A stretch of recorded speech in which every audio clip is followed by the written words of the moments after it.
Good afternoon, distinguished guests, ladies and gentlemen. Welcome, welcome, welcome to Marlborough House, and welcome to this symposium on accelerating collective action in support of Caribbean Small Island Developing States, or SIDS. This event is being hosted by CAF, Development Bank of Latin America and the Caribbean, in partnership with the Commonwealth Secretariat and the Antigua and Barbuda High Commission. We are truly honored to have you here with us as we discussed and advocate for accelerated action on issues central to the Caribbean's resilience and sustainable development.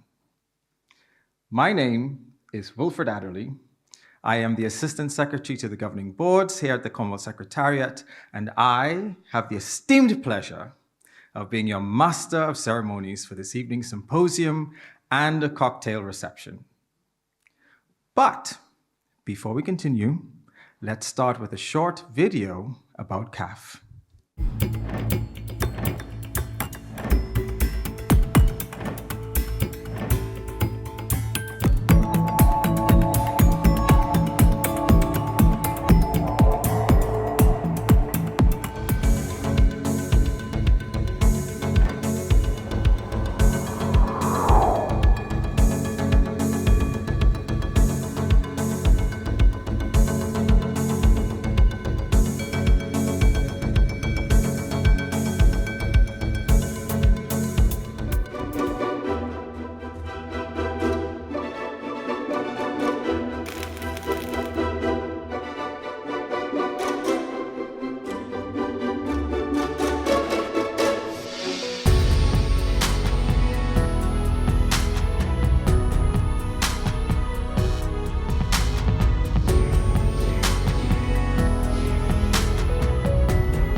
What a beautiful video. Love seeing my region on the screen displayed. I didn't see the Bahamas though.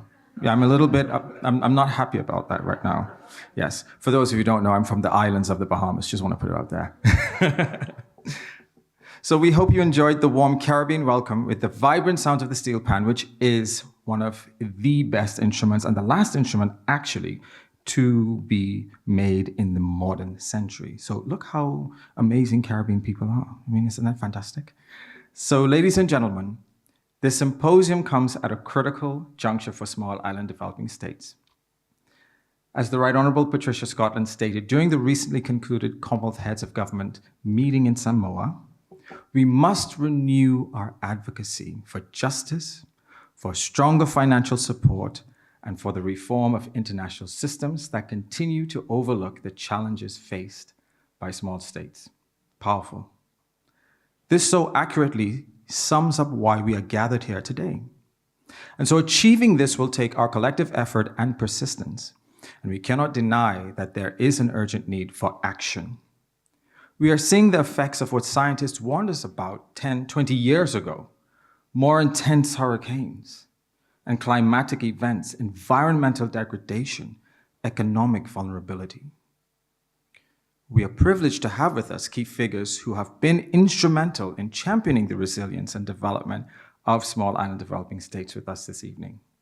And so, to begin our formal program, it is my pleasure to welcome and introduce the Right Honourable Patricia Scotland, Secretary General of the Commonwealth Secretariat. And we are pleased that she has taken time out of her very busy schedule. This lady travels all the time. Sometimes I don't even know where she is. In order for me to know where she is, I have to go on LinkedIn. But having recently returned from Samoa, from Chogam, and we are happy that she's here with us today. Please join me in welcoming her. SG.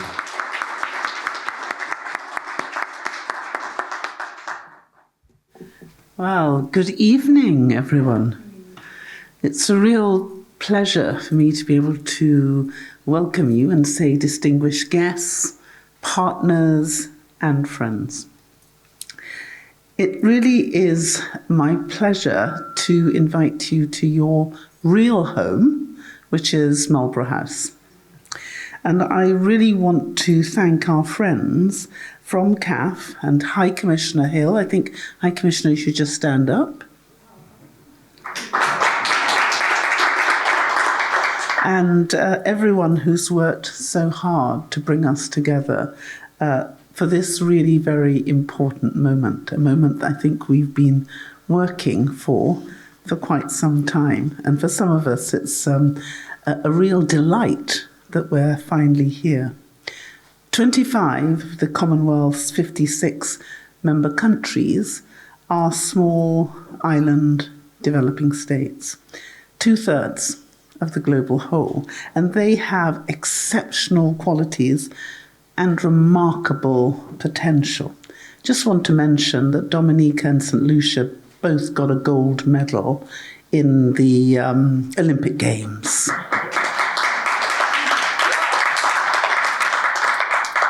Just saying. Yet, in a world which is bound by a really tangled knot of global economic, environmental, and security challenges, they face exceptional challenges.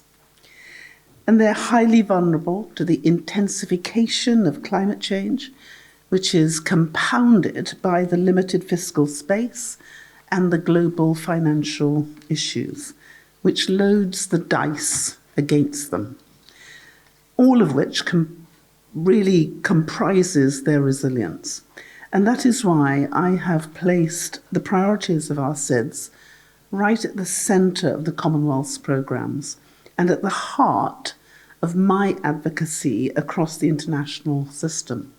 The SIDS 4 conference in Antigua and Barbuda really reaffirmed the global recognition of the special attention that SIDS need and deserve in our shared quest for sustainable development. The Antigua and Barbuda agenda for small island developing states, which emerged from the conference, laid the groundwork for addressing the challenges SIDS face over the next decade, but focusing on diversifying economies, building safe, healthy, and prosperous societies, providing a secure future, and scaling up climate action and support, including climate finance. And at CHOGM in Samoa, I can now say last month, because we are in November, Commonwealth heads of government really voiced their support for that agenda and renewed the Commonwealth's principled and practical commitment to providing enhanced support for our SIDS. And we meant each and every one of them. Because partnership is vital if we are to deliver on that commitment. So I really celebrate the partnership we are formalising with CAF today. Several Commonwealth Caribbean countries are already members of CAF, and more are on the path to membership. And CAF is doing really vital work to support Caribbean countries on climate change, on water, energy, and food security, on sustainable tourism, on modernisation of infrastructure, on digital transformation.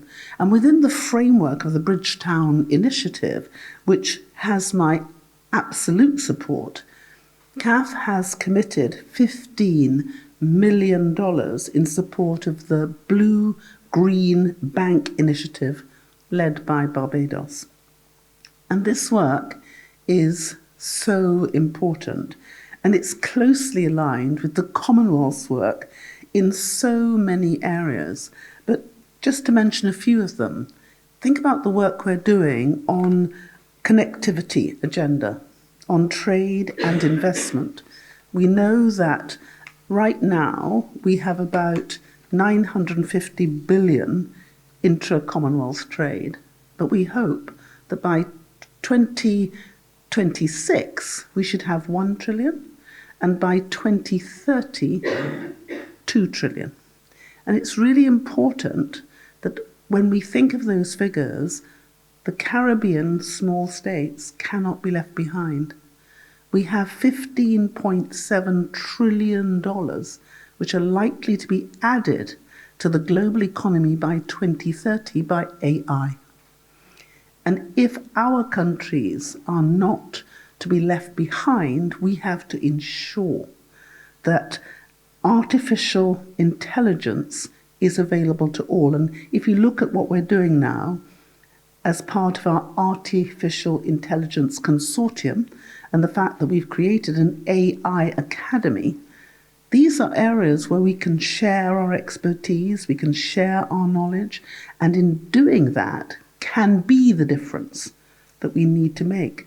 But also look at our trade finance facility, our innovation hub, our climate finance access hub, which with just about $8.2 billion, we've already delivered $365 million, and we have another 500 million in the pipeline. Well, what if we had every single SID with a climate finance advisor? And look at the work that we're doing now to use AI to enhance our ability to make applications. I just want to tell you about one application we've just completed for the Pacific, but it has equal application for our Caribbean. Most of our SIDS need seawalls, and they need nature-based seawalls because we need to give them time. The existential threat we're facing is now, not tomorrow, now. We managed to use the geospatial data from UNITAR, UNISAT, the British Space Agency, ourselves and our other partners, to extrapolate from that data what is likely to happen in the next 20, 30 years. And we put it into a simulation lab so that we could accurately identify the nature and type of nature-based seawall we would need to put in. And as a result, we were able to do something we've never done before. We were able to make the application, apply it, and have it granted in less than 12 months, which meant we got $5.7 million for Fiji. But that recipe can be replicated with a little help from our partner, CAF. That could be replicated for all the small states. So can you imagine where we would be if we were able within 12 months not to have one application, but all those countries, all those SIDS within our Caribbean region who needed a nature-based seawall, they could have one. And that would buy us time, because the clock is ticking. And unless we can preserve the coastline for many of our countries, sea level rise is going to mean that many of our countries will no longer be here.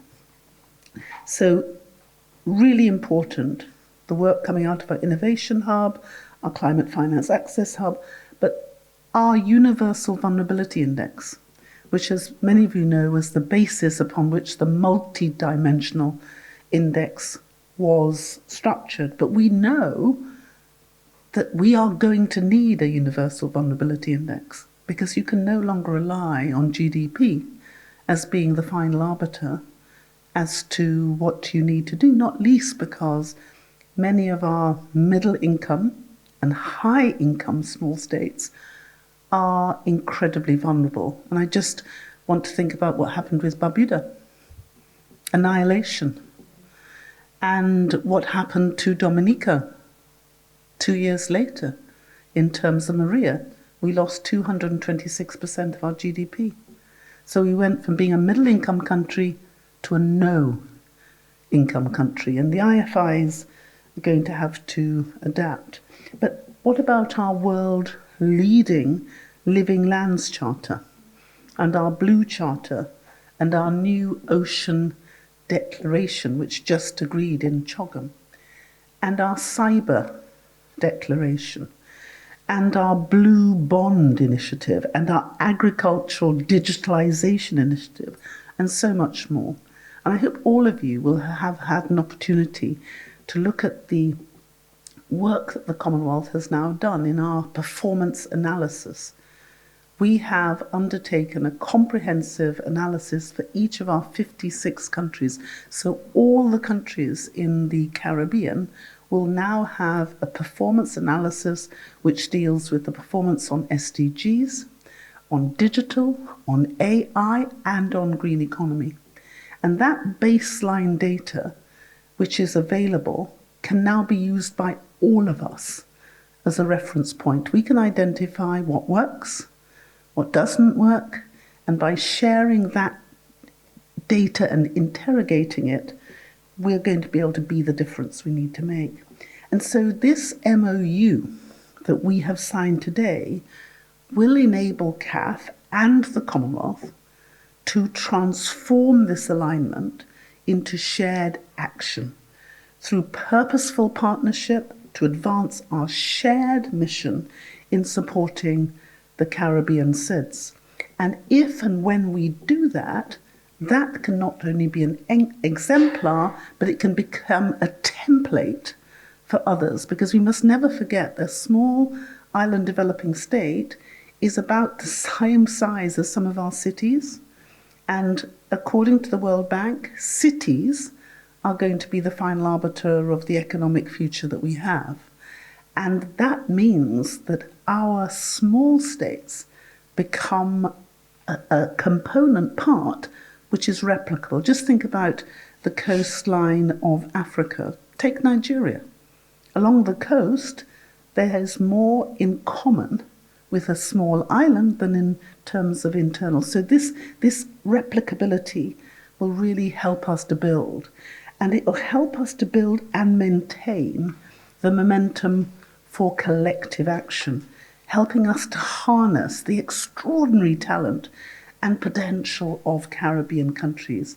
And I just want you to recall that per capita, the Caribbean has the highest number of Nobel Prize winners in the world, just like our athletics. So small, but mighty. So helping us really to unite and to be bold, to be resilient and sustainable when we look at prosperity, and creating that sustainable prosperity for the countries we all serve. So I really celebrate this moment, and I look forward to purposeful, lasting, and impactful partnership between our two institutions in support of our member states and all our citizens. We were saying earlier that multilateralism is really under threat at the moment. And there is this sense that there has been a lack of confidence in what we can do. And I think partnerships such as this will give so many people hope, because we're not just talking, we're doing. And I always remember, as I look back, almost everything I've just talked about.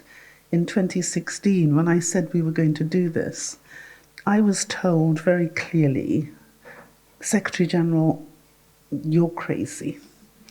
Well, I agree I am, but being crazy is good, because it's only crazy people who get to change things. So I'm really glad that everyone here is crazy with me. And I want to thank you, because it was Nelson Mandela who said, the impossible is always impossible until it's done. And I think we have to recognize this is what we're doing. We're making the impossible possible. And for all of those of you who've worked so hard to make this partnership possible, I really want to thank you from the bottom of my heart and to say, may God bless you. Because there will be people in our countries who will be alive tomorrow because all of you will do today. And so on behalf of all those ingrates who will never say thank you, I, your Secretary General, on behalf of 2.7 billion people, 60% of whom are under the age of 30, am saying thank you on behalf of all of them. So thank you.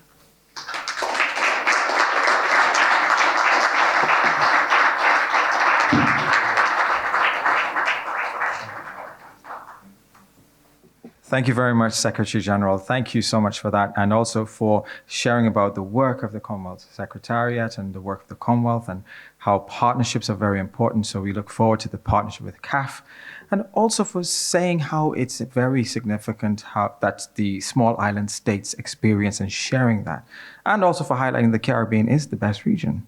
But there's something that we say in the Caribbean: we small but we talawa. But that's what she just said: small but we mighty.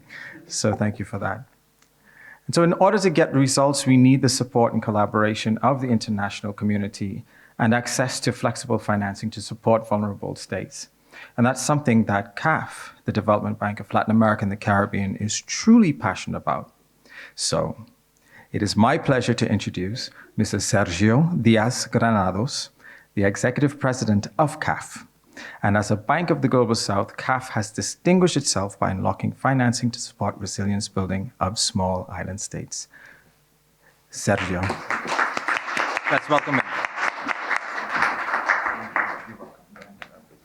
Excellencies, distinguished guests, ladies and gentlemen, we stand at another critical juncture, one that will define our region and our people, but this time our very survival is at stake.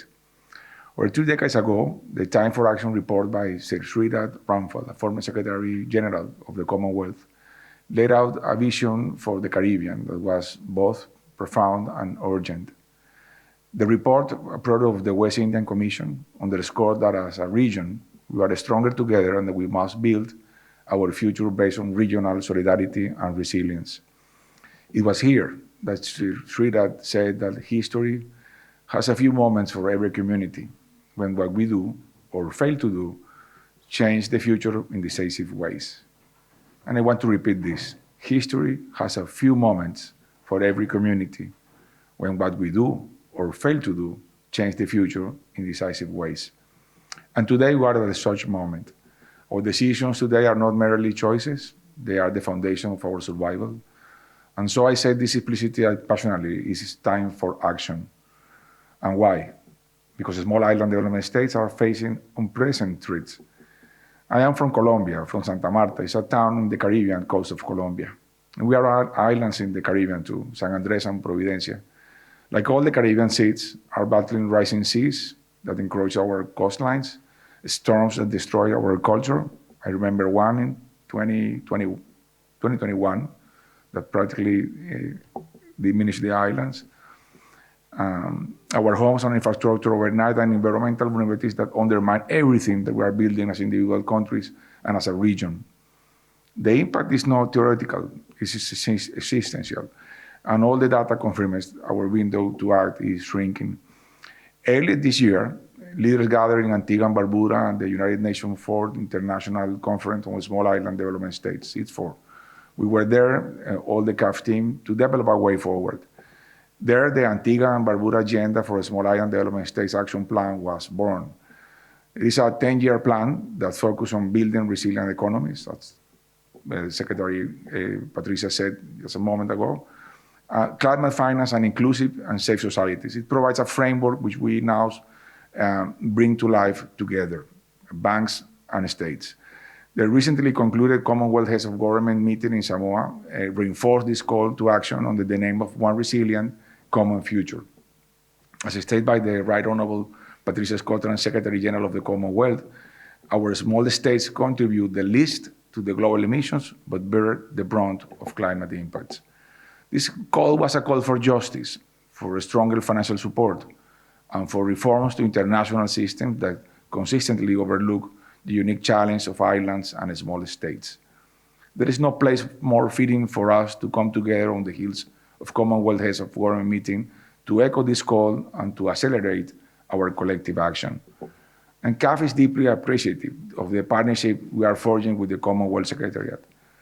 Ladies and gentlemen, we already have the what. Now we must accelerate our work on the how. How will we, individually and collectively, turn these plans into action? And will we rise to the occasion? Will the world listen? Will we see change?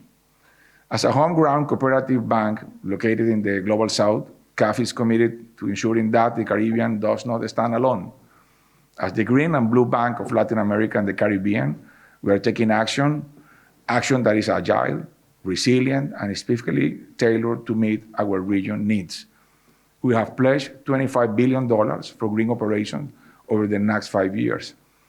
We are firmly committed to scaling up climate financing as well as financing for disaster risk reduction. We have committed $15 million, as Patricia said just a moment ago, for the Blue-Green Bank and will mobilize additional funds in support of the Bridgetown Initiative to boost food security, energy security, transport and logistics, as well as support for regional cooperation on climate action. For example, projects addressing sargassum, the algae, and sustainable tourism. But financing alone will not solve this. We need political will and a shared urgency to turn commitments into action. And this effort will continue as we move into COP29 Azerbaijan. We must bring our collective strength to bear there. And this will be another defining platform where seeds can demand customized solutions to help overcome the many challenges being faced as a result of climate change. And this can no longer be about promises. In CAF, we are indeed proud of our innovative CARICOM facility, approved by our board in March 2023 to provide dedicated grant funding to CARICOM countries, including those that are not yet members of CAF. And through this, we were able to mobilize humanitarian grant assistance to Grenada, to St. Lucia, to St. Vincent and the Grenadines immediately following the passing of Hurricane Beryl in July. This was in addition to the humanitarian assistance provided to Jamaica and Barbados, who are already members of CAF, and a total of $800,000 in support. As an accredited entity to the Adaptation Fund, CAF was also pleased to mobilize $10 million grant to address flooding in the Oropouche Basin of Trinidad and Tobago, where our manager, Stacy Richards Kennedy, is located, and in Barbados too, both between Port of Spain and Bridgetown. A key discussion point at Commonwealth Head, and we stand ready to do so much more in keeping with our vision to serve as a green bank for Latin America and the Caribbean. So that's a key discussion point at the Commonwealth Heads of Government meeting was a strengthening partnership. And this was recognized as vital to achieving the Sustainable Development Goals and amplifying the voices of small states. Ministers called for renewed collaboration as they reflected on the Antigua and Barbuda agenda for seeds and the pacts for the future. And today's symposium is testament of CAF belief in the power of partnership and collaboration to address these pressing development issues, and also to our sense of responsibility serving as a bridge between Latin America, the Caribbean, Europe, Africa, and Asia, leveraging all our partnership across all regions and seizing all the opportunities to put the spotlight on the development needs as well as development solutions for our region.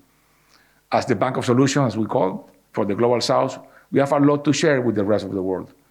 And we will continue to advocate for partnerships that support both the Caribbean and Latin America to reinforce that synergies that promote more inclusive and sustainable growth. As I close, I would like us to remember Sir Sridhar's words. History may only give us a few defining moments, and for the Caribbean, the moment is now. We cannot wait for the next disaster to force action. Let us build on the momentum from CIS4, the Commonwealth Heads of Government meeting, COP16 in Cali 2 weeks ago, another recent global engagement on sustainability, and turning into action. And let's move from promises to action. And let's make clear that the Caribbean is not waiting, but rather demanding innovative financing solutions and development solutions. At CAF, we stand ready to support, and you can count on us. So thank you very much, Secretary, for the MOU that we signed today. We talked about this 1 year ago, but all the team made this possible, and now we have to put action to our words and walk the talk. Thank you so much.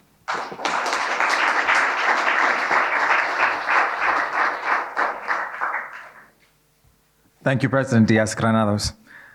And also thank you for sharing, how CAF has done some excellent work within the Caribbean and for the assistance that you gave to our sisters and brothers in the Caribbean as well during Beryl. So we are grateful for that. Our next speaker is Rebecca Fabrizi, the UK's Small Island Developing States Envoy. As Deputy Director for the Americas and Head of the Caribbean and SIDS Department at the Foreign Commonwealth and Development Office, she plays an important role in strengthening the UK's engagement with small states. The support of larger nations such as the UK is critical to advancing the resilience and the sustainable development of SIDS. So, Ms. Fabrizi, we welcome you, and please, the floor is yours. Let's welcome her. Hi, thank you so much, everybody. It's such a pleasure to be here in this beautiful, beautiful palace.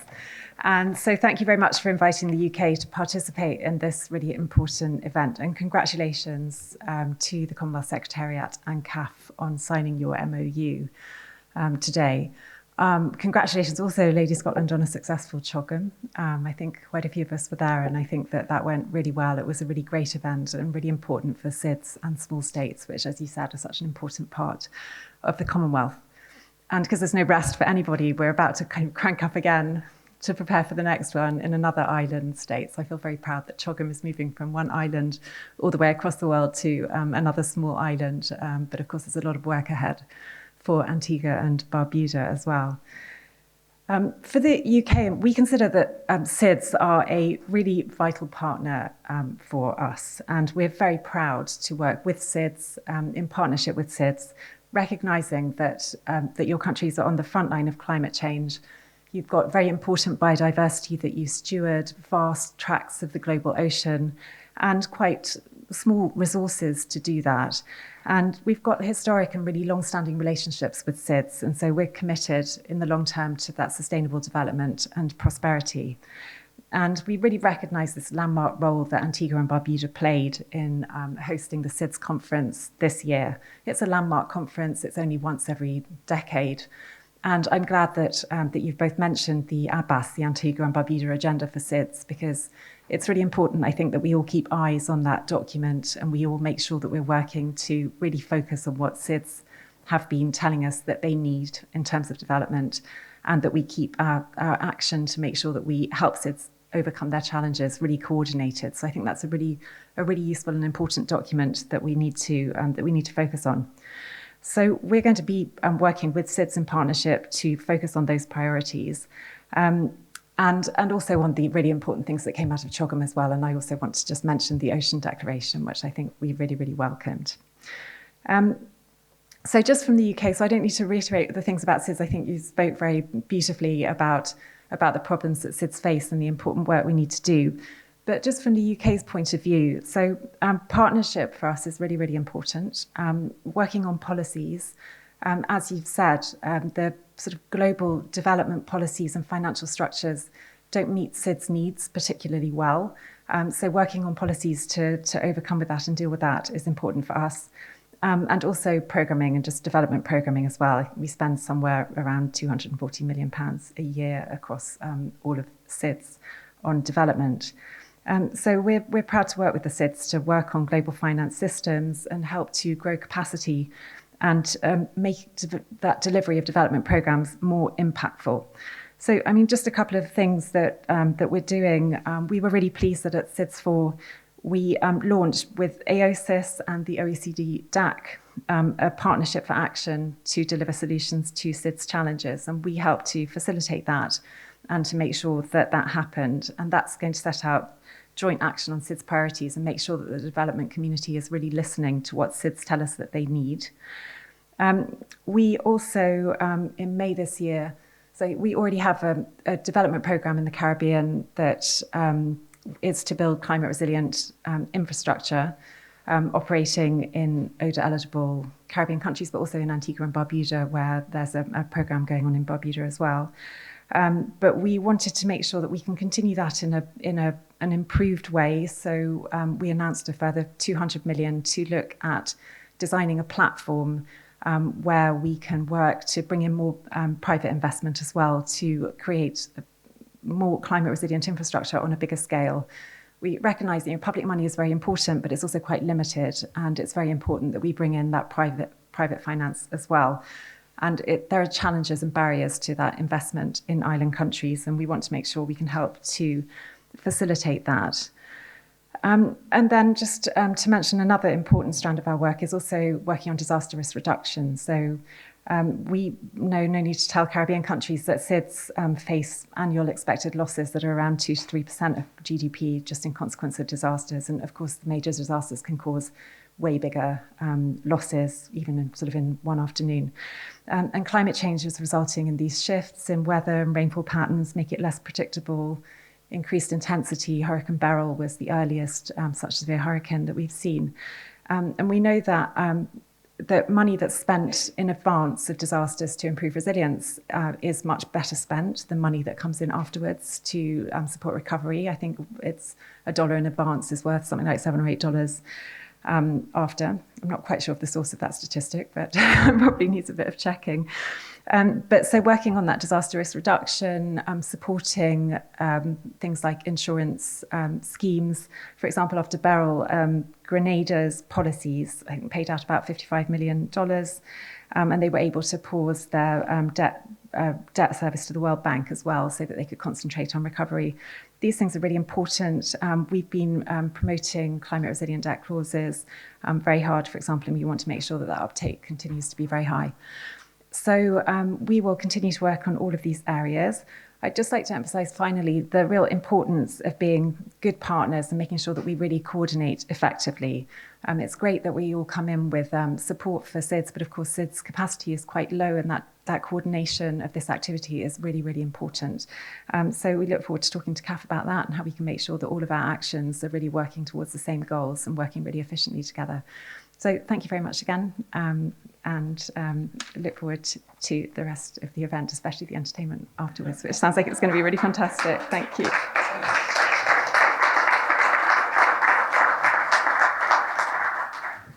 Thank you, Rebecca. Thank you for that.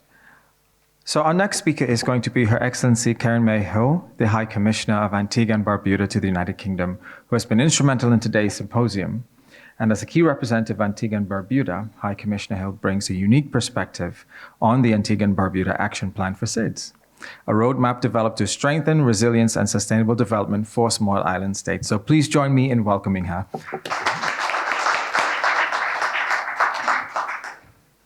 Thank you, Wilfred. Secretary General, Excellencies, and I include with Excellencies the Candy-Mason family, who are cultural ambassadors of Antigua and Barbuda. Mr. Executive President, friends, good afternoon. I decided not to use this, actually. I'm going to take this up. Because I want to say three things really quickly based on what I heard the other speakers say. First of all, identify fully with what everyone said. Secretary General, President Rebecca, identify fully what everyone said. But there are three things I want to point out around the theme of accelerating collective action in support of Caribbean SIDS. One is a point that was raised by an ambassador from a European country who said to us in a meeting that funds given to development financing mechanisms are not ATM machines. They're taxpayers' money from developed countries or from whoever the donor countries are. And it behoves the persons who expect to access that funding to demonstrate worthiness, reliability, transparency. And so I think there is an important point for us as SIDS to also demonstrate the political will and the appetite, the commitment, the discipline to make our case so that we can access funding that's available. We often look only at the donors, but we have to also look at our personal responsibility as SIDS as well in this discussion. And I think it's not often said because people don't want to say it. So I'm going to say it. The second thing I wanted to say around financing is that we have to be careful about speaking in fora like these, where everyone in the room already speaks our language. If I say existential threat from climate change, you all agree. If I say that small island developing states are the most affected by climate change, you all agree. If I say that we're going to try to not drill baby drill, but do other things, you'll all agree. But there is a growing body of skepticism around the world by right-minded people, and we shouldn't dismiss them as terrible, bigoted people, by right-minded people who are saying that what we are speaking about is exaggerated, it's anti-human, and that we should not support it. And our response is going to determine how SIDS are able to accelerate this action, because if we just dismiss them as ignorance, we are not getting everyone to join us in taking the case forward. So we've got to work in a way that allows collective action to be done in a way that brings people along with us. Governments must bring people along with the vision. Organizations, whether it's CAF or the Secretariat, they've got to bring people along with us, not assume that they're with us. Because let me tell you, increasingly, lots of people are not with us in the climate debates and discussions that are taking place. I see it every day. And if we don't address it, we're going to find ourselves wondering why we're seeing the shifts that we're seeing, not just in politics, but just in economics and everywhere that we are. And finally, I'll just say this as well. SIDS are not just mendicants, the hapless victims of hurricanes and disaster. SIDS are also innovators. SIDS are equal partners around the table. SIDS have a voice. SIDS have actually created, whether it's the steel pan, or it's the Center of Excellence that was launched in Antigua during the SIDS4 conference, that's going to be the repository of data, or the Commonwealth Center for Small States, or the Commonwealth Finance Access Hub. SIDS have a role to play and have played a role in helping to accelerate action, define action, and I want to commend those efforts, whether by governments like the UK, by the Commonwealth Secretariat, by CAF, to bring SIDS around the table. And when we get around the table, we will be loud in our voices about what SIDS bring, who SIDS are, and how we contribute to the world as large ocean states. And so even as we celebrate CAP and the Secretariat coming together, even as we prepare for Baku next week, those of us who were in Chogam in Samoa last week, and we saw all the discussion, we saw all of the energy around the various ocean declarations, or around the communique on resilience, around the theme of resilience. We have to recognize that it is a quid pro quo, and that SIDS themselves are as much agents of our own destinies as we are the recipients of the largest of others. My good friend Aaron, who's there, we've had discussions for the last year or so, when we went to Cambridge, Barron, in Scotland, for the Compass discussions around impact financing and philanthropy, and why more of it isn't directed towards SIDS. And Rebecca, we were just talking about it as well just before it began. We have to ensure that the accelerator that we are defining allows SIDS to be understood so that we can actually take things forward. And so I'll leave all the other things for another time and just say to all of us, thank you for supporting SIDS, for believing in SIDS, and let's keep that conversation going, Mr. President. Let us keep it going, not just in terms of here's financing, but how do we make that financing multiply to do even more?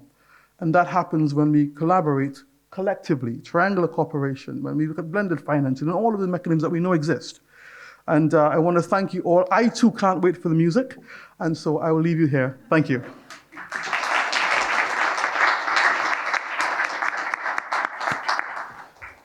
Thank you, Your Excellency, for that and for reminding us why partnerships and also the collective efforts of all of us help to build resilience. I think that's excellent that you made that point.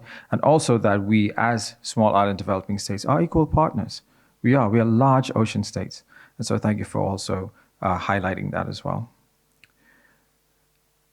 I'd like for us to take a moment of silence at this juncture in this evening's proceedings, and to honor that, we pause and kindly ask for us to reflect on the late Honorable Sir Shudrath Ramphal, who passed in August this year.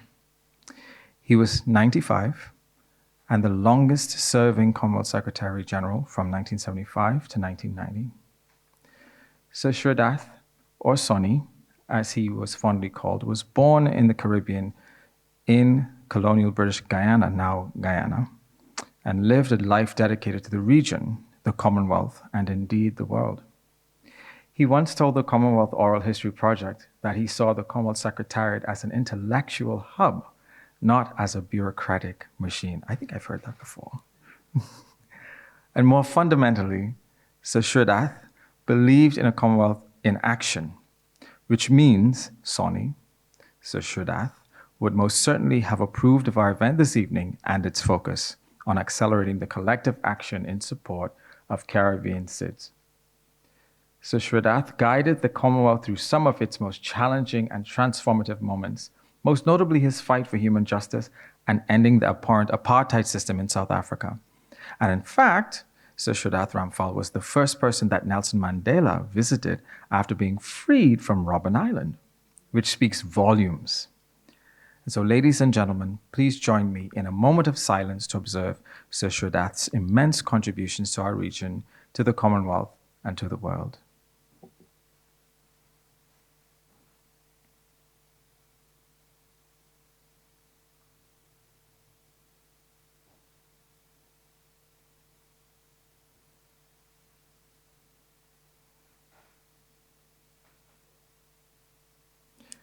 Thank you.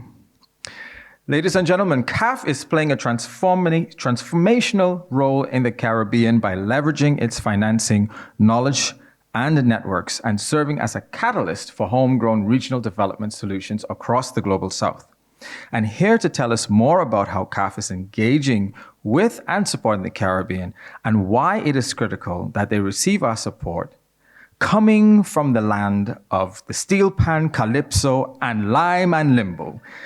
Please join me in welcoming Dr. Stacey Richards Kennedy, CAF's Regional Manager for the Caribbean.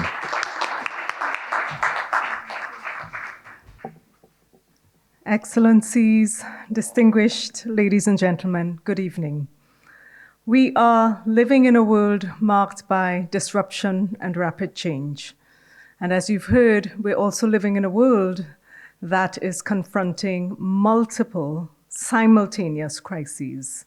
Crises within countries, crises between countries, and crises across regions. And global shocks that are powerfully impacting all countries, but which are felt differently by each country.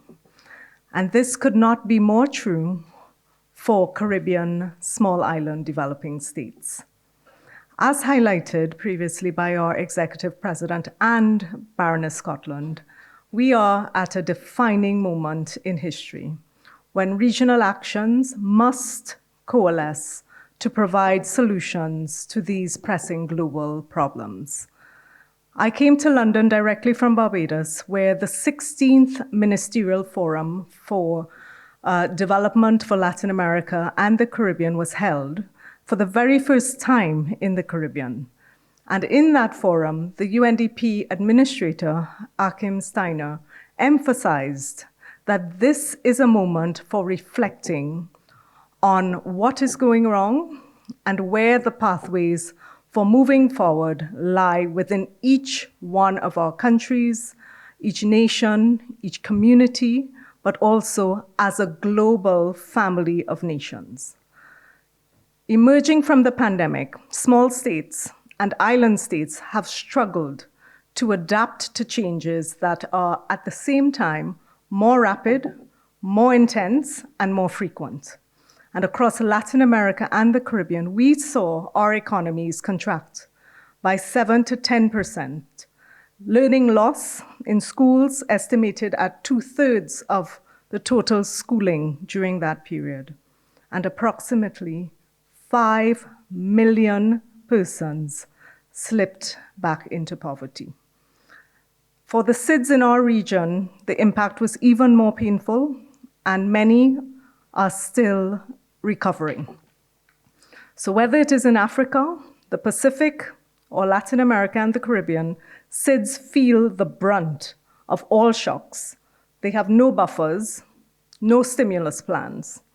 And in addition to carrying a very heavy debt burden for development coming out of colonization into their post-independence period, they are now further penalized for being classified as middle income and high income countries, which in effect makes these islands ineligible for concessional financing, even in the face of the huge costs for recovery from natural disasters and climatic events. And these are some of the contradictions that persist in the global financial architecture, and they're quite glaring.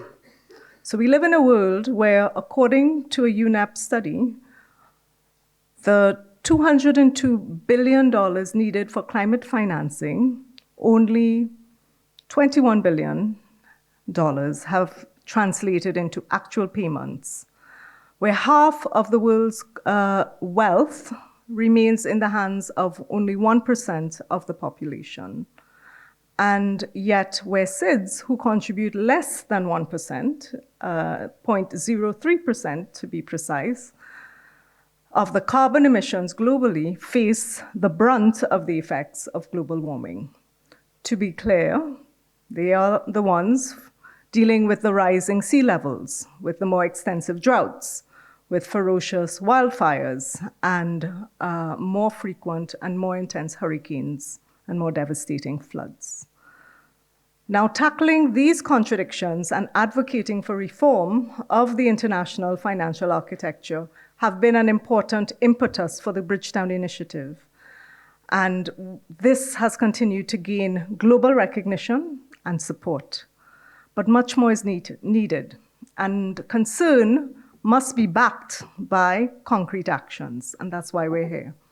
So CAF is pleased to work with our global partners and provide platforms such as this one to amplify the voices of Caribbean SIDS as we continue to build strong coalitions and movements in support of social change and climate justice. We thank you for joining us and for joining forces with us as we make our contribution and seek to galvanize support across all regions for Caribbean SIDS. Now, in 2021, I'm going to talk a little bit about CAF and the work that we've been doing. In 2021, the board of directors of CAF approved the bank's new mandate, championed by our executive president, to increase the expansion of CAF across the Caribbean and to mobilize more development financing to Caribbean economies with a view to promoting sustainable and inclusive growth across the region.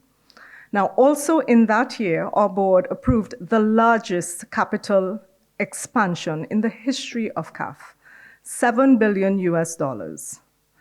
And 2 years ago, in November, CAF's regional office for the Caribbean was launched in Port of Spain, Trinidad, to bring CAF closer to the Caribbean countries and to help write a new chapter for CAF and the region to help shape our own development narrative of resilience and regional cooperation by serving as a catalyst for more agile and more flexible financing, and by also serving as a bridge between Latin America, the Caribbean, and other regions, Europe, the Middle East, Africa, Asia. So we are a homegrown bank established some 56 years ago by 6 Andean countries of Latin America to support sustainable development and regional integration. And we have since expanded now to include 26 other countries.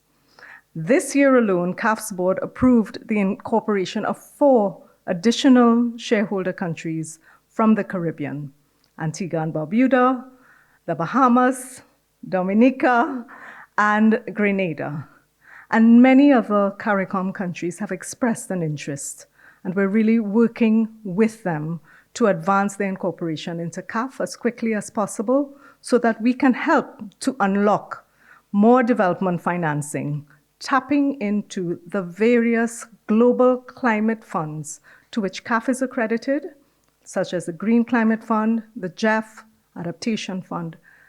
We're also an IMF authorized holder of the special drawing rights, and we're keen to explore innovative use of SDRs and other innovative forms of financing, debt for climate swaps, green bonds, and so many more instruments that can support the development needs of SIDS. We're also at a point where CAF has achieved its highest ever international credit rating, AA+, higher than any individual country in the LAC region, allowing us to leverage more preferential rates in the international financial markets and to channel these funds to our shareholder countries. And this is exactly what we've been doing to drive development impact in our existing shareholder countries in the Caribbean.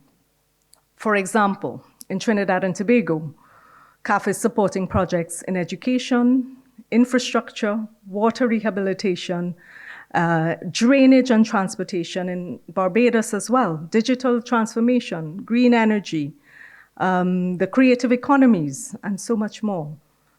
In fact, CAF is the leading multilateral partner in Trinidad and Tobago with a portfolio of roughly $1.3 billion US.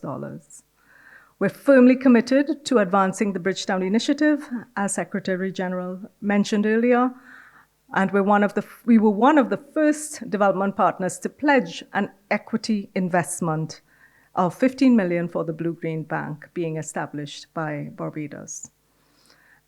In fact, in the first quarter of next year, we'll be opening an office in Barbados, not just to provide support for their development priorities, but also to better serve the development needs of the Eastern Caribbean. So we're really excited about that.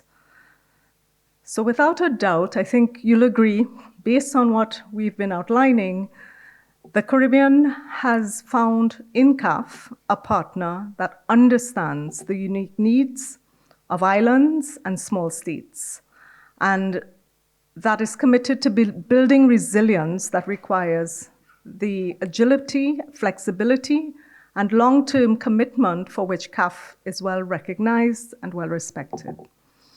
Our approach has always been to listen to and understand the individual challenges faced by nations, to provide tailored financial solutions, and to address these challenges quickly as we build capacity locally. And High Commissioner, you mentioned that. We recognize that shareholder countries do not face, the shareholder countries in CAF are very appreciative of the fact that they do not face constraints of GDP per capita classification, nor graduation from concessional financing based on their middle income categorization. Each full member country in CAF has an equal vote on CAF's board.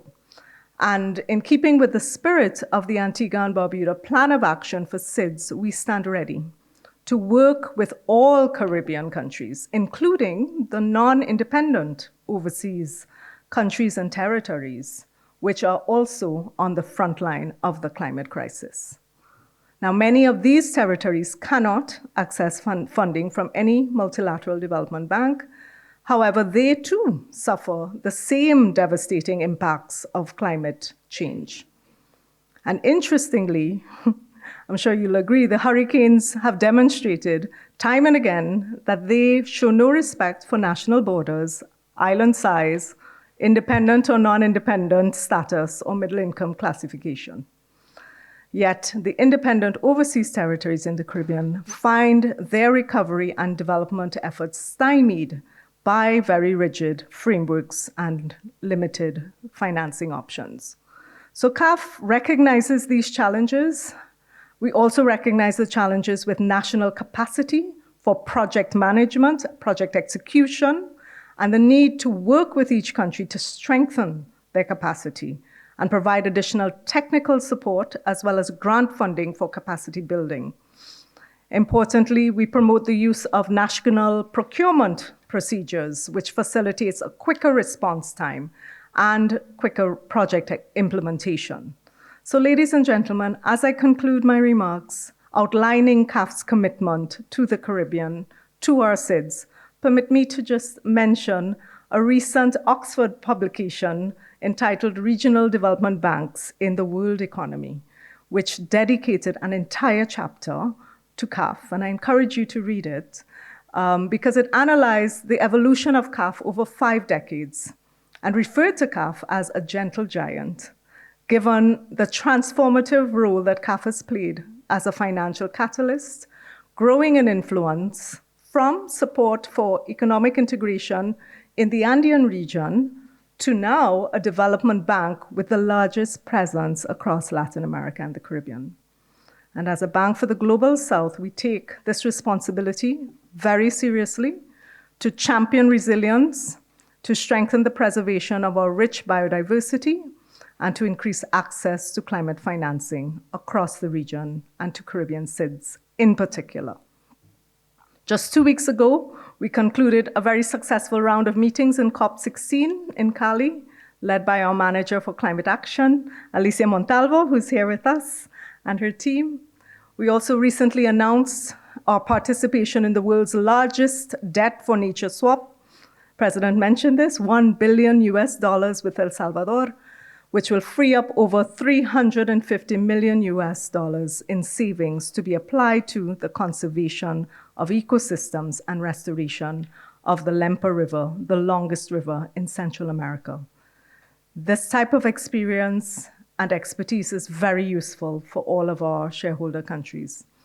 And we commit to working hand in hand with each member state to address their unique challenges that demand urgent and innovative solutions. And one of the firm commitments of our executive president from the start has been to increase the data and analysis provided by CAF to all Caribbean countries to help inform better development planning, policy making, and decisions on public investment, which we will hear more about in the next segment with my dear colleague and sister manager, Veronica Frisancho.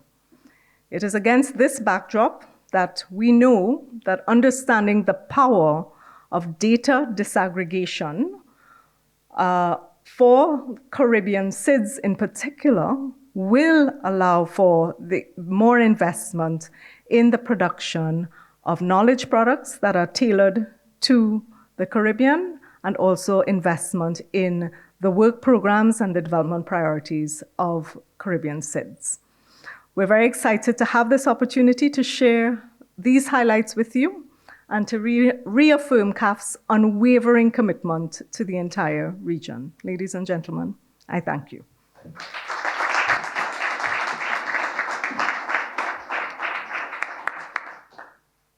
Thank you very much for that, Stacey. And also thank you for letting us know that Antigua, Dominica, and the Bahamas are now members. So I think that's wonderful and fantastic that that was mentioned. Thank you.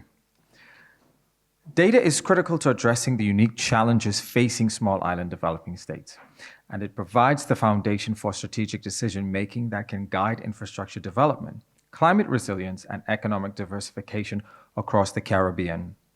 Today, we are pleased to welcome Dr. Veronica Frisancho, Manager of CAF's Knowledge Management Department, to present CAF's latest research report.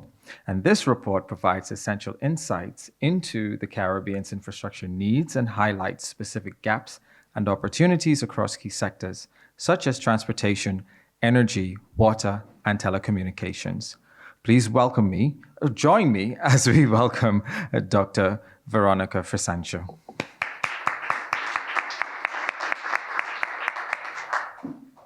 Good evening, everyone. It's a pleasure to be here today. I wasn't as blessed as Stacey to be born in the Caribbean. I was only born in Peru, so I'm only partially blessed.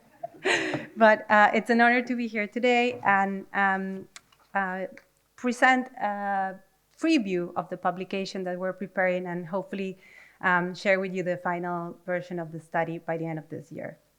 Let me begin telling you a little bit about the knowledge group at CAF. We're committed to provide knowledge that sustains the operations of the institution, more of an applied knowledge serving the business of the bank in the region. And as soon as I joined CAF, I received the request from our executive president to focus more on the Caribbean. And I joined almost 2 years ago.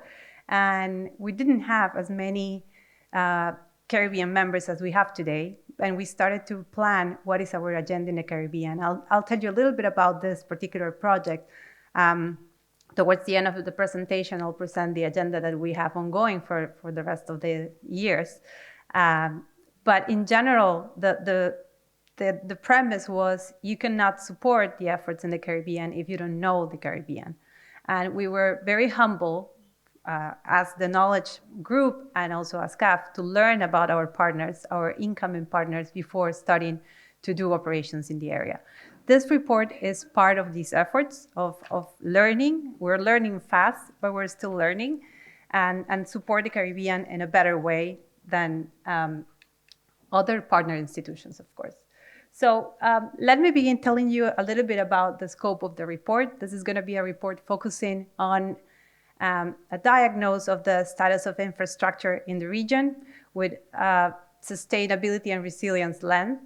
I'm going to start telling you why we're writing this report, present you some highlights of the sectoral assessment that we conducted in key sectors that we pre-identify working with Stacy. That doesn't mean that these are the only sectors that we're interested in, but this was the beginning, and there are spin-offs that we're planning focusing on other sectors. And we're going to finish with a few of the policy recommendations that we're identifying after conducting this diagnosis. So why do we write this report? So as I advanced a few minutes ago, we need to learn what is this new region that we're embracing as a partner.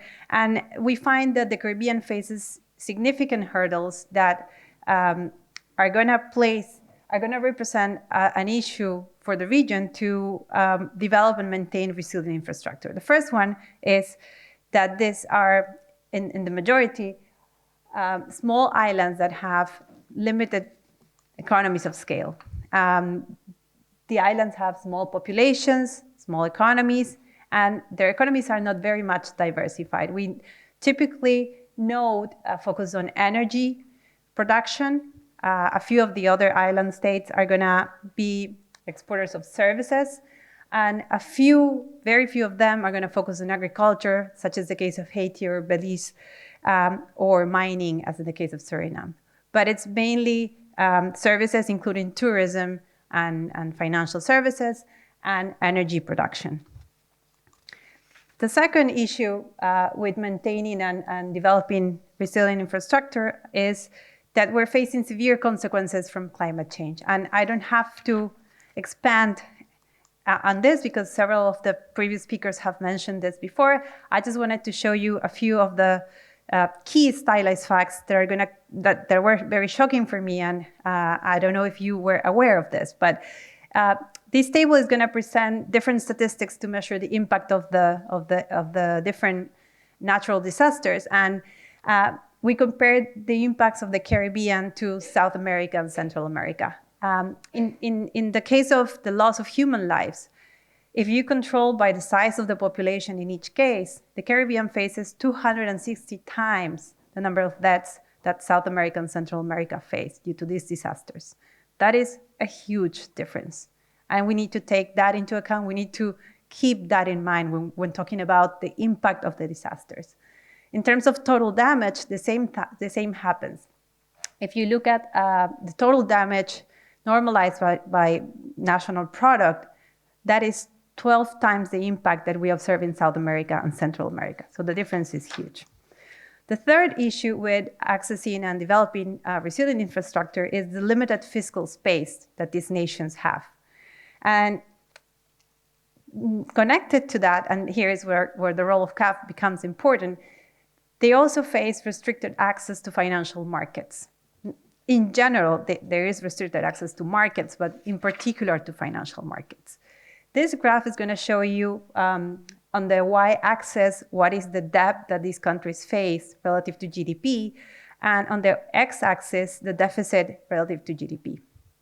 As you can see, and the dotted lines, the dashed lines are considered the golden standards. We should be having deficits that are between 0 and 2%, and a debt that is only up to 60% of GDP. You can see that in that quadrant defined by those two lines, We don't find any of the Caribbean countries yet. There are significant efforts to increase fiscal space, to reduce the deficit by a lot. Jamaica has done great efforts in that respect, for example, in the past few years, but there's still a long way to go, and there is no more time to wait for that to happen. Now, what is the coverage of the report? One thing that we wanted to do with the report is focus on the Caribbean as a whole, not just our member countries, because this is a very dynamic process, as you see. We're trying to cover in the report as much as we could. We started with CARICOM countries, the 15 member states in CARICOM. A few of them also belong to OECS. And in the map, you can see highlighted the countries that we're going to cover in the report. Now, let me tell you what are the main results that we're finding when evaluating the status of infrastructure in the region. How are we going to do this? We're going to focus on 5 key indicators. We're going to focus on access to infrastructure. We're going to focus on quality as well, in terms of reliability and standards of service delivery. We're also going to look at affordability, having in mind the social inclusion and the social impacts aspects. And fourth, environmental friendliness. Again, how are we minimizing environmental impacts when building and using infrastructure in the region? And finally, resilience. We've heard a lot of times in the previous speeches the word resilience. This is key for the Caribbean. I'm gonna show you later that it's more expensive when starting a project, but it pays off in the long run. So what we found to begin with is that, and this has been said a million times, but we're way past that, there's not a lot of data on the Caribbean. So what we did was go beyond that, collect the data that we could, and whenever we couldn't find quantitative data, we conducted interviews with key stakeholders in the different countries that the report was covering. So we interviewed private sector representatives, government representatives. We worked directly with universities and other partners in the region to try to fill in the gaps that we were not able to fill in with some of the data that was available in the region. What I'm going to show you throughout the presentation and the part of the results is something like this heat map. We're going to accumulate rows as far as we move through sectors. This is the first one, energy, but we're going to add rows and you're going to have the full picture by the end of the results section. So in terms of energy, we're going to have that access is relatively good. The problem in the region is still that there's a high reliance on fossil fuels and a limited the matrix relies only in 15% of the cases on renewable energy, and there's still a long way to go in that respect. Affordability is also an issue. These graphs show you the average price and compares that to the average price in the United States in the more in the light blue column, and you can see that in several of the island states and the continental states, the prices are relatively high. And as I showed you in the heat map, despite access being relatively good across the region, there are still some isolated and rural areas that are not yet connected to the grid and are key to solve these issues. And this is where renewable energy can become a transformative force. Quality is also very heterogeneous. What we see is that there are a lot of cuts and issues with these have not been solved. Barbados has been a pioneer trying to build in microgrid systems that are going to operate independently whenever there are these interruptions in the service. And the strategic thing here is to use renewable resources to connect to these microgrids to avoid interruption of the services. In the case of Bermuda, what has been done is undergrounding half of the 16 kilometers of electricity so that they can also be resilient to climate shocks and prevent these outages and all the productive effects that it can have on these economies. In case of transportation, we have analyzed 3 different dimensions: road transportation, air transportation, maritime transportation. In the case of roads, this is a lot of numbers, but let me give you the main messages. The roads are deteriorating, and they are doing so at a very accelerated pace due to the climate shocks that the region is facing. There are insufficient resilience standards, and many roads are aging quickly. Road congestion adds to the problem in the sense that these are high-density islands, and the conditions, the geographical conditions themselves, don't present the best scenario to construct roads that can be helpful to liberate this kind of congestion. Barbados, Jamaica, and Trinidad and Tobago are incorporating resilience in their road infrastructure, investing in climate-resilient design, drainage systems, for example, or coastal protection measures, but there's still a long way to go in terms of the quality of the roads. The problem with this infrastructure is that it also costs lives, and in the case of the Caribbean, we have a high fatality rate. It's high compared to the rest of Latin America, particularly in Haiti, a fragile state where the number of deaths in road accidents is 31 per 100,000 inhabitants. The cost of logistics also affects competitiveness in the region. And what this graph is going to show you is the Logistics Performance Index score, including all forms of transportation. What we see is that the different deficiencies that we see in ports, airports, and roads are going to translate in high logistic costs in the region. And this is going to impose a barrier to improve productivity and promote economic diversification. This is also going to restrict the ability of the country to further integrate in global value chains and regional trade in general. Now, this is focusing on the ports. What is true in the region is that there are a few hubs that provide very good port infrastructure. Jamaica, Bahamas, and Barbados, and also Trinidad and Tobago are good examples of that. They have modern equipment, and they have become relatively cheap ports. Here, for example, is the case of, where's my pointer here? Jamaica, Trinidad and Tobago, and Barbados. These are the total cost of sending a shipment to Miami from these ports. And you can see that the relative costs are comparable to those going from Panama or the Dominican Republic. However, smaller ports, smaller economies are going to face prohibitive costs, as you can see in this example for Grenada. The challenges for maintaining smooth logistics in this case are going to impact trade flows and supply chains.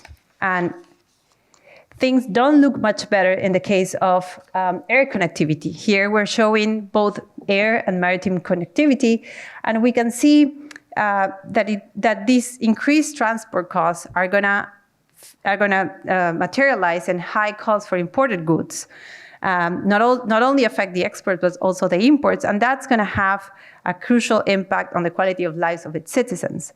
In particular, because many of these economies, despite some of them being producers of energy, are mainly importers of energy from other parts of the world.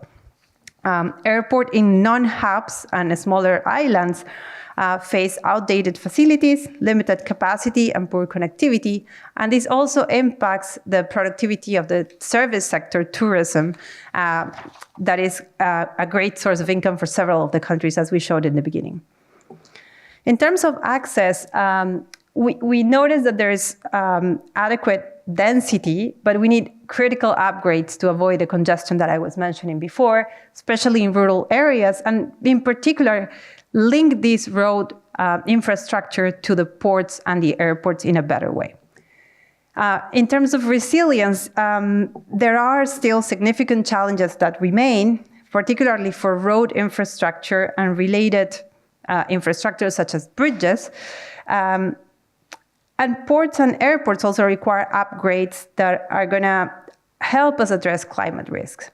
In the case of climate-resilient ports, this would not only enhance operational ability, but it will also reduce long-term maintenance. That becomes one of the big problems to keep up with the technology that we install.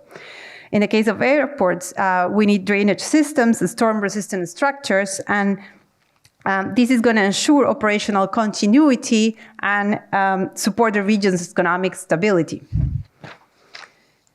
Moving on to ICTs, as I mentioned at the beginning, several of the countries rely on the provision of services such as financial services, and this is very much linked to the access to technology and connectivity. In the first slide, in this case, I'm going to show you that access in general to fixed broadband and mobile broadband in the Caribbean is particularly high, in some cases higher than in Latin America. There's a lot of dispersion, as you can see from these graphs. Haiti, at the bottom of the table, is probably the lowest in the Latin America and the Caribbean region, but there is still, on average, a good access to mobile broadband. Expanding reliable access is going to be particularly key to serve rural and remote areas, not only because of the potential to include these populations, but also because the government can reach these excluded populations and provide services such as health, education, and other services, public services from the institutions in the government. There are still some challenges that remain despite the good connectivity levels related to quality of the services. So the speed and the latency indicators are not performing really well. And in many areas of the Caribbean, there are frequent interruptions and limited bandwidth. These gaps are particularly pronounced, again, in rural and more remote areas, and it's urgent to bridge these gaps, again, keeping social inclusion lens also throughout this presentation. Now, in terms of affordability, we know that there are high costs for the citizens of accessing this kind of technology, mobiles and broadband services, and it's going to limit the access, in particular for low-income populations. In terms of digital literacy, there's also a huge agenda that is pending, and this is essential to guarantee that all citizens can benefit from the technology that is being available. Legal and regulatory frameworks are also lacking, and they do not tend to foster competition in the region. And we need them to strengthen security standards and encourage investment and innovation, crucially in the private sector. Coming close to an end of this matrix, we're going to focus on the water and sanitation dimension. We included this dimension precisely because we wanted to place an emphasis on social inclusion, and this is very much linked to Sustainable Development Goals in a very direct way, and that's why we decided to include this aspect as well. In terms of access, we can see that I don't know if you can read the letters, but the light blue and the gray columns are going to show you access to drinking water and sanitation services, respectively. And you can see that in general, there is extended access in the Caribbean, and you can see that that's common to almost every country in the region. However, with the few data points that we could get, wastewater treatment, only available for Barbados and Jamaica, is very, very low. It's shockingly low. Okay. We also measure in orange access to safely managed water and safely managed sanitation services in yellow, and still these numbers become very, very low. Now, in the case of the efficiency of the provision of the service, which has direct implications on affordability and on sustainability of the provision of the service, we have a table here listing all the utility companies that we could get data from and measure what is the percentage of non-revenue water. That is water that is not being paid by anyone, that is lost in the process of delivering water to households. And the amount of the losses on average is 45%. That is huge. 45% of the water that is service is not charged. And that represents a very high cost, and the source of this inefficiency is very much linked to a compounded effect with outdated infrastructure, limited maintenance, insufficient investment, and in particular, in some countries can have very prohibited causes in the case of Guyana, for example. Affordability then is going to become an issue, especially if you have this high cost in the provision of the services. But again, there is a very heterogeneous picture across the region, and this is going to reflect also different subsidy structures within the different economies in the region.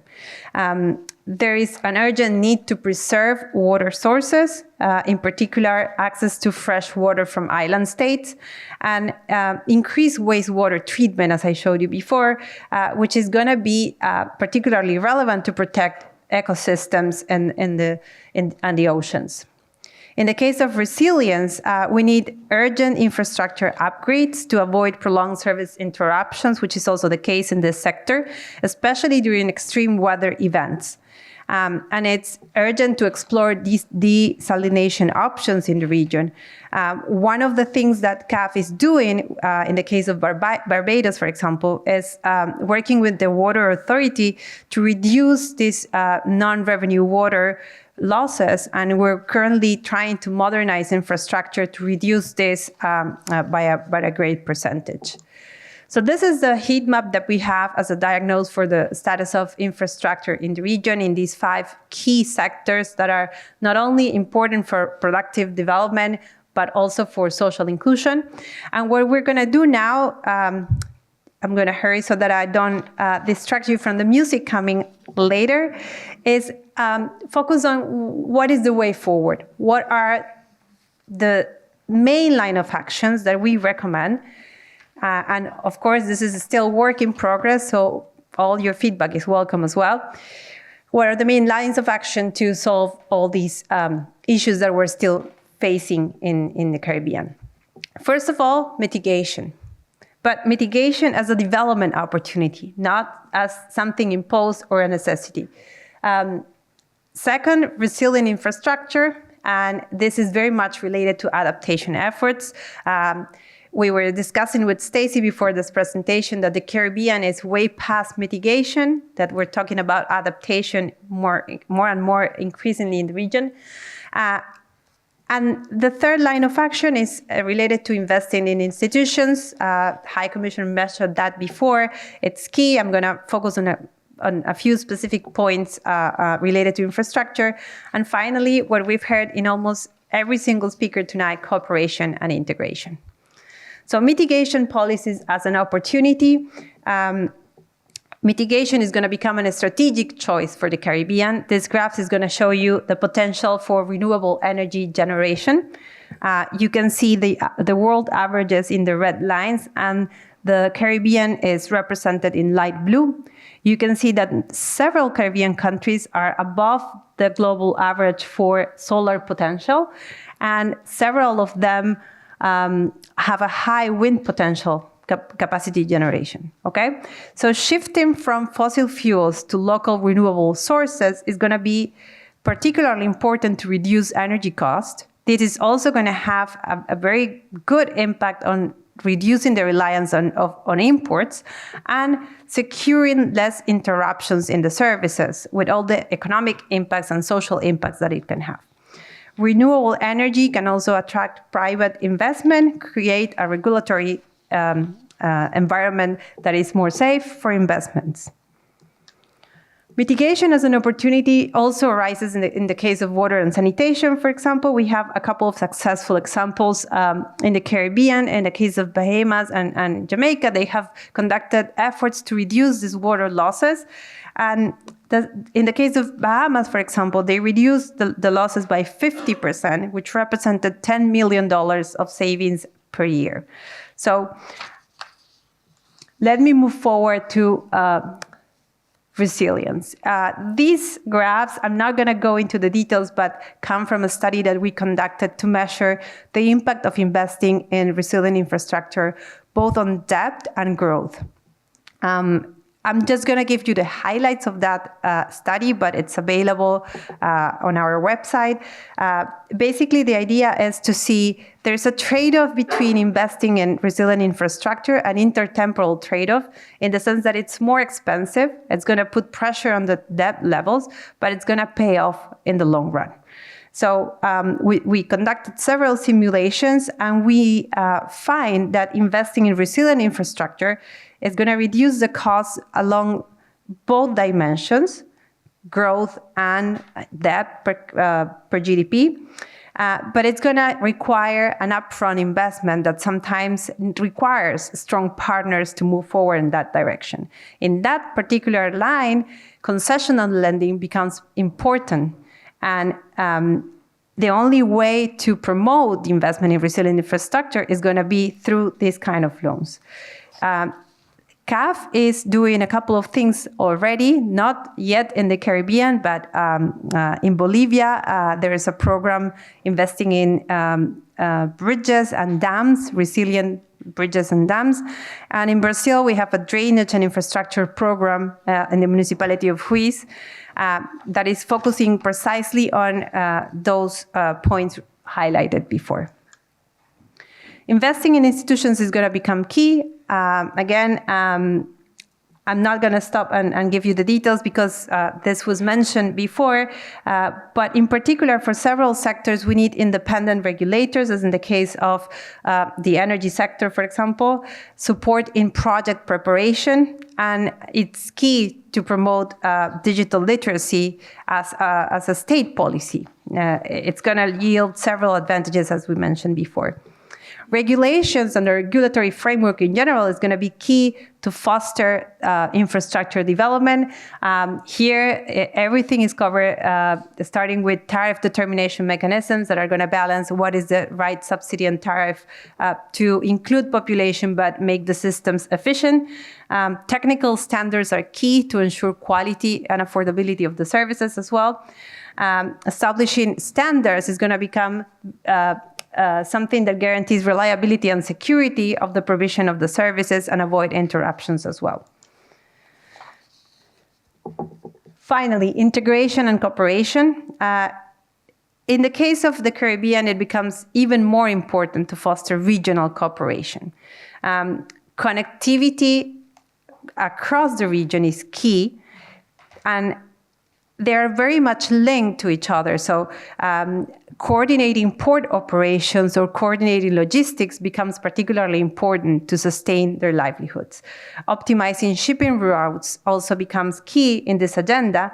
And this is going to lead us to the key role that MDBs play in this particular agenda. As a supranational authority, we are in a better position to foster these cooperation efforts across island states. And the key role that we have to play is not only financing, but also create these platforms and create these dialogues and provide the technical support to make this cooperation possible.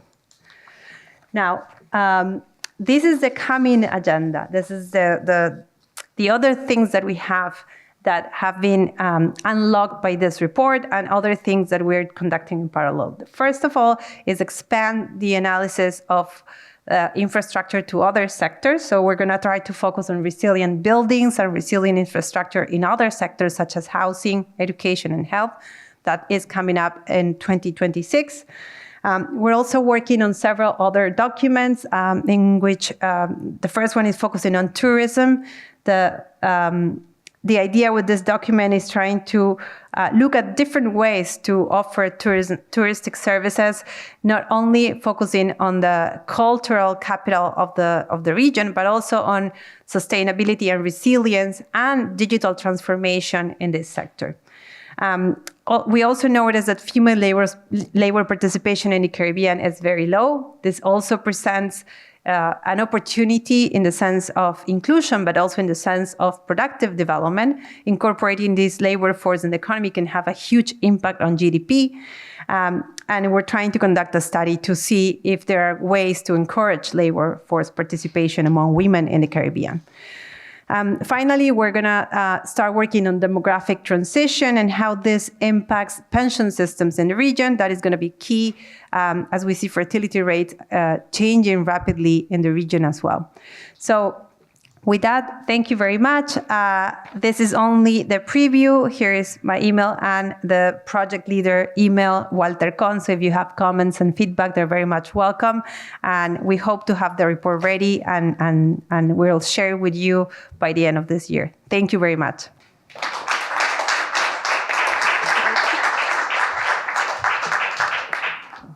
Thank you very much for that, Dr. Veronica. That was very comprehensive and technical and detailed, but we look forward to hearing more about how that will be progressing within the future. And so now, to close our formal session, I'd like for you to all please welcome Mr. Ignacio Corlazzoli, Manager for Resource Mobilization and Global Partnerships at CAF.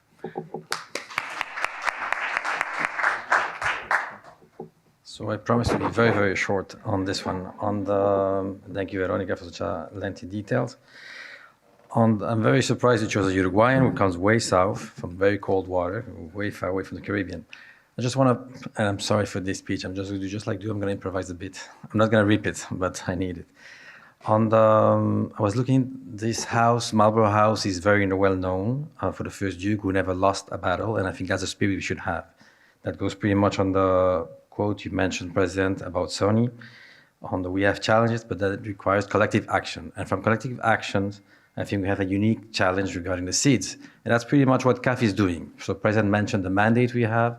I usually make a comparison to the expansive mandate we have, not only on sectors, but also on geography that Stacey just mentioned to you. But we also have at CAF, and we're very much tailored for a fit for business, I would say, as a tailored institution. But we have a collective responsibility, which is what we were mentioning, and that's why we need to partner with UK, for example, or bigger countries for this. So it's very much clear that the Caribbean deserve our support. We need to work on much closer collaboration. We just signed this MOU today, and we're looking forward to now from passing from MOU to MOU, as you rightly pointed out before. That's up to our responsibility, and we have a tight deadline set by the President by February to come up with clear, concerted action to respond to this headlines of ours. I just want to thank you, everyone, for being here today, mostly to the Right Honourable Patricia Scotland for being us here and to inaugurating this seminar, to our President, of course, for your leadership, to Ms. Rebecca Fabrizi, and to Her Excellency Ketan Mill. So please, I don't want to be a limit between you, the rum, the music, and the carnival that you have now in November. Thank you so much.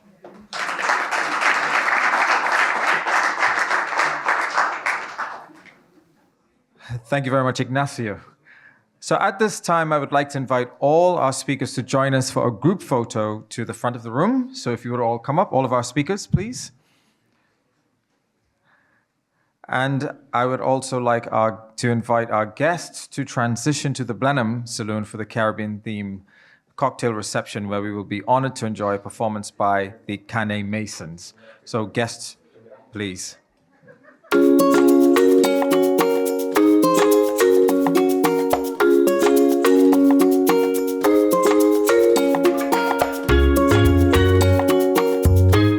Good evening again, ladies and gentlemen.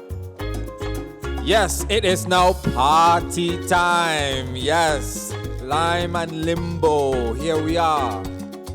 We hope that you are enjoying the music and the atmosphere and that you are getting some nice drinks, you are getting some nice bites, and the special cocktails that are provided by the House of Angostura and the warm Caribbean spirit. This evening, it is my esteemed pleasure to share that the Cane Mason family is celebrated worldwide for their extraordinary talent. They have a magical way of blending classical music with a passion and authenticity that captivates audiences. Their performance is a true gift, and we are honored to have them with us this evening. So it is my pleasure to introduce Dr. Kaidiatu Cane Mason, who has played an instrumental role in nurturing her family's musical journey. She will offer a few words and introduce tonight's performance. Let's welcome Dr. Kaidiatu Cane Mason. Give her a round. Now, I had a whole speech written, but I'm not going to read it, don't worry. I'm just here to introduce the children. Now, the reason I have 7 children, and they have been going to Antigua, well, since they were little children, since they were babies, but since 2017, Her Excellency Karen May Hill set up the Playing to Inspire project, which was the beginning of the Antigua and Barbuda Youth Symphony Orchestra and the Youth Choir. And every year we've been going to support that, and it's incredible how it's grown. It started off with all my 7 children playing to every single school child in Antigua, primary and secondary, and just playing their music and inspiring children to come and start playing musical instruments. Since then, every year it's grown and grown and grown. Now there's an incredible youth symphony orchestra which plays to a really high standard. It plays to sold out, the biggest concert venues in Antigua every year.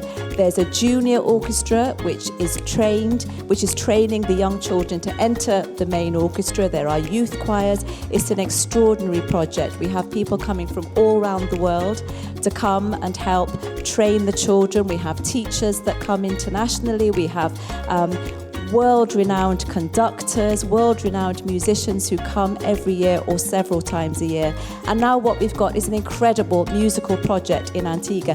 Now, I wanted to make a bridge between what was said earlier and to what this is, because all evening we've been hearing about the importance of resilience, the importance of financial help to help Caribbean islands and SIDS to move into the next generation and to survive. And it's not just about geography, it's not just about infrastructure, it's not just about AI, it's also about the people, and it's about our young people, and it's about our children. Because if we don't think about how they are going to be resilient, how they are going to have any kind of sense of community, any kind of self-confidence, any kind of self-belief, if we're going to think about that, we have to think about music, we have to think about culture, we have to think about sport, we have to think about women's rights, all of these things.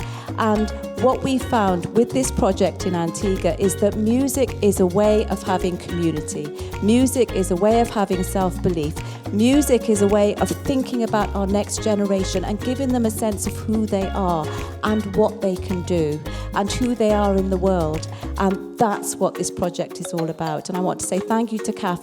And we have huge admiration for Her Excellency Karen May Hill, who is the inspiration behind the project. And we are...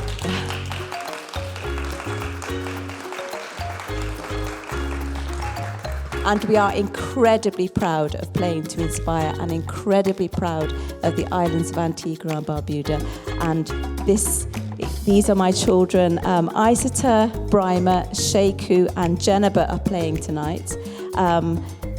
Just 4 of them, because the other 3 are all very, very busy. So I'll pass on to the Cane Masons. Thank you.